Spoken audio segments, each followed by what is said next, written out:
12th के लिए VVI objective question लेके आया हूँ। हिस्ट्री आर्ट सब्जेक्ट का है। 20 वीवीआई ऑब्जेक्टिव क्वेश्चन लेके आया हूँ जो आपके एग्जाम के लिए सीधे बहुत ही इंपोर्टेंट क्वेश्चन है। तो चलिए एक एक क्वेश्चन को हम देखते हैं और लास्ट तक वीडियो जरूर देखिएगा। वीडियो पसंद आए तो लाइक और सब्सक्राइब जरूर कर दीजिएगा।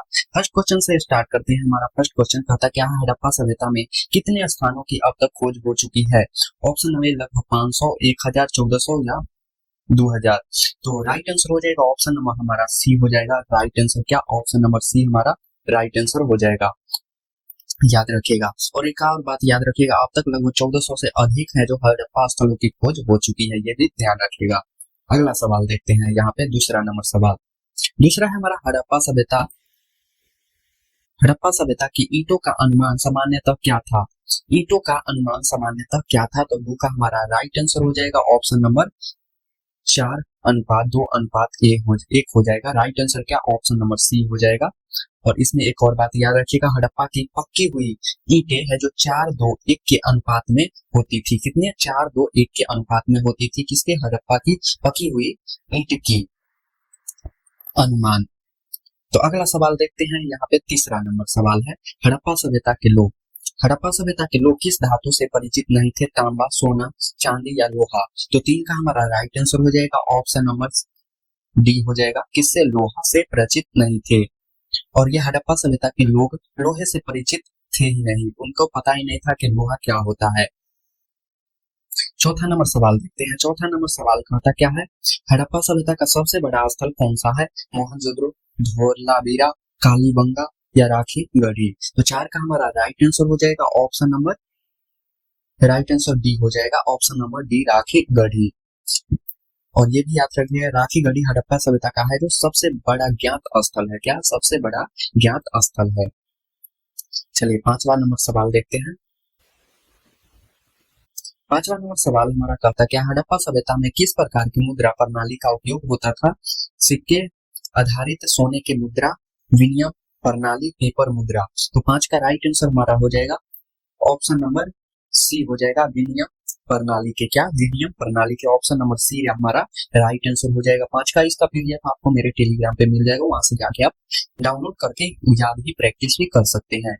5 का राइट आंसर क्या हो जाएगा? ऑप्शन नंबर सी हो जाएगा। और इसमें हड़प्पा सभ्यता में मुद्रा प्रणाली के स्थान पर वस्तु विनिमय प्रणाली का उपयोग भी किया जाता था। क्या? वस्तु विनिमय प्रणाली का उपयोग भी किया जाता है। ये भी आपको एग्जाम में पूछ सकता है।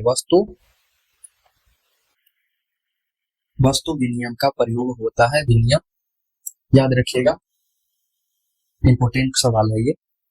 अगला सवाल देखते हैं। 6ठा नंबर, हड़प्पा सभ्यता में कौन सी धातु सबसे अधिक प्रयोग की जाती है? लोहा, सोना, तांबा या चांदी का। तो 6 का राइट आंसर हो जाएगा ऑप्शन नंबर सी हो जाएगा। क्या चीज? तांबा बहुत ज्यादा उपयोग किया जाता है, क्योंकि उस समय तांबा है जो बहुत आपको उपलब्ध मिलेगा। हड़प्पा सभ्यता में है जो तांबे का व्यापार है जो उपयोग होता था। क्या? हड़प्पा सभ्यता में है जो तांबे का व्यापार है जो बहुत ही उपयोगी होता था। तो इसका राइट आंसर क्या? ऑप्शन नंबर सी हो जाएगा। चलिए 7वां नंबर सवाल देखते हैं। 7वां नंबर सवाल कहता क्या है, कालीबंगन से कौन सी कृषि गतिविधि का प्रणाली मिला है? कालीबंगन से धान की खेती का, सिंचाई नहरें का, हल की जुताई के निशान मिले हैं या फल भंडार केंद्र मिले हैं। तो 7 का हमारा राइट आंसर हो जाएगा ऑप्शन नंबर सी हो जाएगा। हल की जुताई के निशाने मिले हैं। कालीबंगन में है जो हल की जुताई के निशान पाए गए हैं, जो कृषि का प्रमाण है। क्या चीज का प्रमाण देता है? ये कृषि का प्रमाण देता है। राइट आंसर क्या हो जाएगा? ऑप्शन नंबर सी हमारा राइट आंसर हो जाएगा। चलिए अगला सवाल है, 8वां नंबर सवाल है, हड़प्पा सभ्यता में मृतकों का अंतिम संस्कार किस प्रकार होता था? दाह संस्कार, भूमि में दफनाना, जल प्रवाहन या गुफाओं में दफनाना। तो 8 का हमारा राइट आंसर हो जाएगा ऑप्शन नंबर बी, भूमि दफनाना होता था। ऑप्शन नंबर बी हमारा राइट आंसर हो जाएगा। हड़प्पा सभ्यता में है जो मृतकों को भूमि में दफनाया जाता था। क्या? भूमि के अंदर दफनाया जाता था। अगला सवाल देखते हैं। 9वां नंबर, 9वां कहता है, हड़प्पा सभ्यता की प्रमुख व्यापारिक वस्तु क्या थी? व्यापारिक वस्तु क्या थी? कपास की, मिट्टी के बर्तन, लौ, औजार या शक्कर। तो 9 का हमारा राइट आंसर हो जाएगा ऑप्शन नंबर ए हो जाएगा। क्या था? कपास था। कपास, हड़प्पा सभ्यता के लोग हैं जो कपास का उत्पादन कर व्यापार करते थे। क्या? हड़प्पा सभ्यता के लोग थे जो कपास को उपजा कर उसका व्यापार करते थे। तो इसका right answer option number A हो जाएगा। 10 नंबर सवाल कहता है धौलावीरा किस राज्य में स्थित है? पंजाब में है, हरियाणा में है, राजस्थान या हरी गुजरात या राजस्थान में है। तो 10 का हमारा राइट आंसर हो जाएगा ऑप्शन नंबर सी हो जाएगा गुजरात में। क्या गुजरात में? राइट आंसर ऑप्शन नंबर 10 का ऑप्शन नंबर सी हो जाएगा। धौलावीरा है जो गुजरात राज्य में स्थित है। कहाँ है? तो धौलावीरा जब भी आपको पूछेगा कहाँ स्थित है तो गुजरात में स्थित है। अगला सवाल 11 नंबर देखते हैं। हड़प्पा सभ्यता में किस रंग के मनके अधिक पाए गए हैं?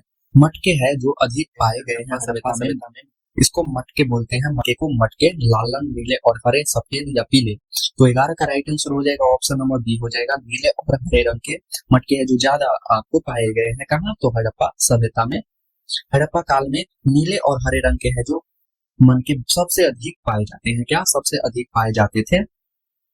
चलिए 12 नंबर सवाल है हमारा। हड़प्पा सभ्यता का पतन किस काल में हुआ माना जाता है? किस काल में हुआ माना जाता है?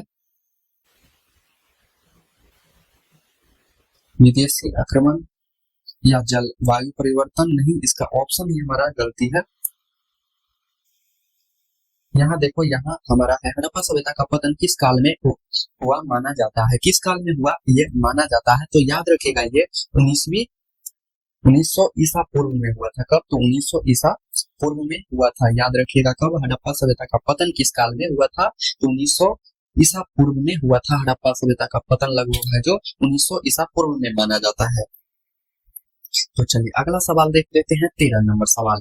हड़प्पा सभ्यता का पतन, हड़प्पा सभ्यता का पतन किस कारण माना जाता है? विदेशी आक्रमण, जलवायु परिवर्तन, नदी मार्ग परिवर्तन या इनमें से सभी कारणों से? तो 13 का हमारा राइट आंसर हो जाएगा ऑप्शन नंबर डी हो जाएगा। इन सभी कारणों से। विदेशी आक्रमण भी बहुत होता था, जलवायु परिवर्तन भी होता था और नदी मार्ग का परिवर्तन भी होता था। तो 13 का right answer option number D है जो। और हड़प्पा सभ्यता के है जो पतन के लिए विभिन्न कारण के जिम्मेदार माने जाते हैं। क्या?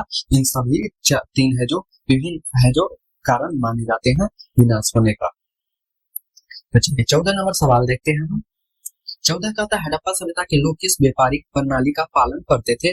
मुद्रा प्रणाली, विनिमय प्रणाली या बैंकिंग प्रणाली या क्रेडिट प्रणाली का? तो 14 का हमारा राइट आंसर हो जाएगा ऑप्शन नंबर बी हो जाएगा। विनिमय प्रणाली का। क्या? विनिमय प्रणाली।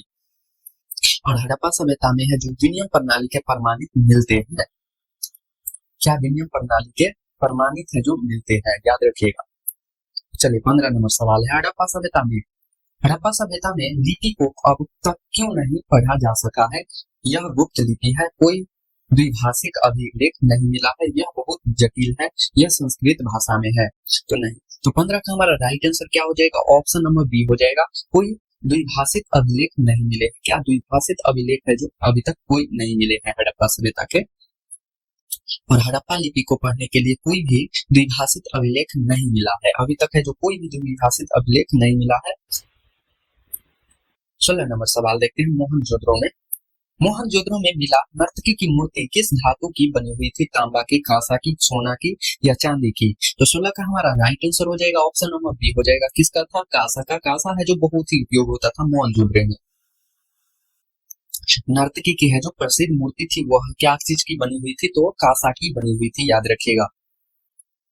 चलिए 17 नंबर सवाल है हमारा। 17 कहता है हड़प्पा सभ्यता की मुद्रा किससे निर्मित होती थी? चूना पत्थर से, धातु मिश्रण से, पत्थर और टेराकोटा से या कांच से? तो 17 का हमारा राइट आंसर हो जाएगा ऑप्शन नंबर बी सी हो जाएगा। पत्थर और टेराकोटा से। क्या चीज से? पत्थर और टेराकोटा से हड़प्पा की है जो मुद्राएं है जो पत्थर एवं टेराकोटा से बनी होती थी। क्या? हड़प्पा सभ्यता की मुद्रा पत्थर तथा टेराकोटा से बनी हुई थी।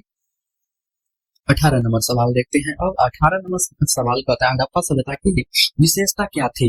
साम्राज्य निर्माण, धार्मिक एकता, नगर योजना और जल निकासी या संगीत और नृत्य?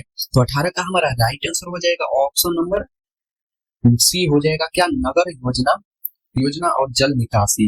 नगर योजना और जल निकासी है जो हड़प्पा सभ्यता की नगर योजना और जल निकासी प्रणाली है जो अत्यंत विकसित थी। क्या थी? हड़प्पा सभ्यता की नगर योजना और जल निकासी प्रणाली है जो बहुत ही विकसित थी। कब? तो हड़प्पा सभ्यता के समय में। चलिए 19 नंबर सवाल देखते हैं। हड़प्पा वासी किस प्रकार की ईंटों का प्रयोग करते थे? गोल ईंटे का, लंबी पतली ईंटे का, पकी हुई और कच्ची आयताकार ईंटे का या सिलेंडर नुमा ईंटे का? तो हमारा 19 का हमारा राइट आंसर हो जाएगा ऑप्शन नंबर सी हो जाएगा। क्या? पकी हुई और कच्ची आयताकार ईंटे का, क्या पकी हुई और कच्ची आयताकार ईंटे का प्रयोग करते थे। तो कौन हड़प्पावासी हड़प्पा सभ्यता में है जो पकी और कच्ची आयताकार ईंटों का उपयोग होता था। वन लाइन क्वेश्चन है। चलिए 20 नंबर सवाल है और एक सवाल का आंसर आप कमेंट में बताइएगा जरूर। हड़प्पा सभ्यता का आर्थिक जीवन मुख्यतः किस प्रकार आधारित है। शिकार पर, खेती पर, मजदूरी पर या पशुपालन पर। तो 20 का राइट आंसर हमारा हो जाएगा ऑप्शन नंबर डी हो जाएगा, खेती पर आधारित है। जो हड़प्पा का प्रमुख आर्थिक आधार है जो वो ही कृषि था। क्या कृषि था और खेती पर क्या आधारित है। खेती और कृषि दोनों एक ही है। तो चलिए अगला सवाल है हमारा और इसका आंसर आपको कमेंट बॉक्स में बताना है। राइट आंसर क्या होगा और वीडियो अच्छा लगे तो सब्सक्राइब भी जरूर से कर दीजिएगा। हड़प्पा सभ्यता के नगर कितने भागों में विभाजित थे। राइट आंसर आपको कमेंट बॉक्स में जरूर से बताना है। एक क्वेश्चन आपको हर दिन होमवर्क के लिए मिलेगा और कमेंट में आपको ऐसे सवाल इसका आंसर आपको फिल कर देना है। ABCD जो भी होगा वो आपको फिल कर देना है। तो चलिए मिलते हैं नेक्स्ट वीडियो में और अभी तक सब्सक्राइब नहीं किया तो वीडियो अच्छा लगे तो सब्सक्राइब कर दो यार।